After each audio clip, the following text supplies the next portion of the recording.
சென்னை அடையாறில் உள்ள தொல்காப்பிய பூங்காவில் தமிழக முதலமைச்சர் மு.க.ஸ்டாலின் தனது மனைவி துர்கா ஸ்டாலினுடன் இணைந்து இன்று காலை நடைபயிற்சி மேற்கொண்டார்.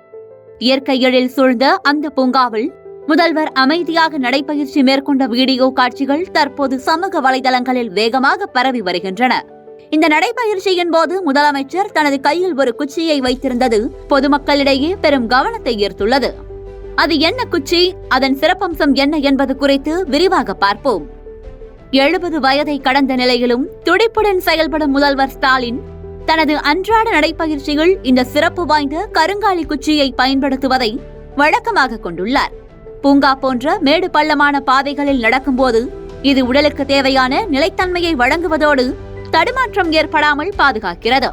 மேலும் இந்த குச்சியை உள்ளங்கையில் அழுத்தி பிடித்து நடக்கும்போது கை நரம்புகள் தூண்டப்பட்டு உடல் முழுவதும் இரத்த ஓட்டம் சீராகிறது என மருத்துவ நிபுணர்கள் குறிப்பிடுகின்றனர். குச்சியின் பயன்பாட்டை தாண்டி முதலமைச்சரின் இந்த நடைபயிற்சியே ஒரு சிறந்த ஆரோக்கிய முன்னுதாரணமாக பார்க்கப்படுகிறது. அதிகாலையில் நடைபயிற்சி மேற்கொள்ளும் போது கிடைக்கும் வைட்டமின் டி எலும்புகளை வலுப்படுத்துவதோடு தூய்மையான காற்று நுரையீரலின் திறனை மேம்படுத்துகிறது. மகிழ்ச்சியான ஹார்மோன் சுரப்பதன் மூலம் நாள் முழுவதும் புத்துணர்ச்சியோடு செயல்பட முடியும் என்பதை முதல்வர் ஸ்டாலின் தனது அன்றாட செயல்பாட்டின் மூலம் நிரூபித்து காட்டியுள்ளார்.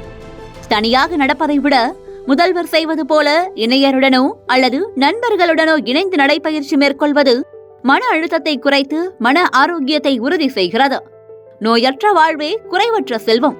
ஆரோக்கியமான தமிழகத்தை நோக்கி முதலமைச்சரின் இந்த பயணம் பலருக்கும் ஒரு ஊக்கமாக அமைந்துள்ளது.